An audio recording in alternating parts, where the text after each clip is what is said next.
Safe এক্সিটের ব্যাপারে আমি আপনাদের মাধ্যমে নাহিদ ইসলামকে বলতে চাই, যেহেতু নাহিদ ইসলাম বলেছেন, এটা খুব ঠুনকো কথা হওয়ার কথা না। রাজধানীর বিজয়নগরে গুলিবিদ্ধ ঢাকা ৮ আসনের স্বতন্ত্র প্রার্থী ও ইনকিলাব মঞ্চের মুখপাত্র শরীফ ওসমান হাদী বর্তমানে লাইফ সাপোর্টে রয়েছেন।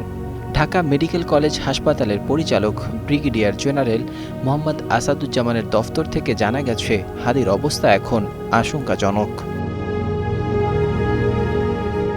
এর আগে দুপুর 2:15 একটি মোটরসাইকেলে করে দুজন দুর্বৃত্ত আসে এবং সরাসরি হাদীকে লক্ষ্য করে গুলি ছোড়ে। পরে তারা দ্রুত পালিয়ে যায়। গুরুতর আহত অবস্থায় হাদীকে উদ্ধার করে ঢাকা মেডিকেল কলেজ হাসপাতালে ভর্তি করা হয়। ঢাকা মহানগর পুলিশের গণমাধ্যম ও জনসংযোগ বিভাগের উপকমিশনার মোহাম্মদ তালিবুর রহমান জানান, এটি একটি পরিকল্পিত হামলা।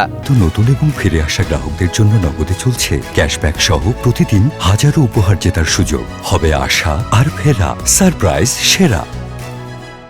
এদিকে এই হামলার আগে 14 নভেম্বর হাদীকে হত্যার হুমকি দেওয়া হয়েছিল। সে সময় তিনি নিজের ভেরিফাইড ফেসবুক আইডিতে লিখেছিলেন, অন্তত 30টি বিদেশি নম্বর থেকে কল ও টেক্সট করে তাকে ও তার পরিবারের সদস্যদের ক্ষতি করার হুমকি দেওয়া হচ্ছে। হাদীর গুলিতে আহত হওয়ার ঘটনায় গভীর উদ্বেগ প্রকাশ করেছেন অন্তর্বর্তী সরকারের প্রধান উপদেষ্টা অধ্যাপক ডক্টর মোহাম্মদ ইউনূস।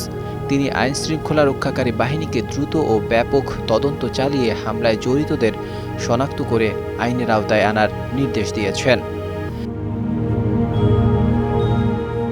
রাজনৈতিক পর্যবেক্ষকরা বলছেন, ওসমান হাদীর উপরেই হামলা দেশের রাজনৈতিক পরিসরে গভীর শঙ্কার ইঙ্গিত। এ ধরনের ঘটনায় দ্রুত ও নিরপেক্ষ তদন্ত করা না হলে নির্বাচন ও গণতান্ত্রিক প্রক্রিয়ার উপর নেতিবাচক প্রভাব পড়তে পারে।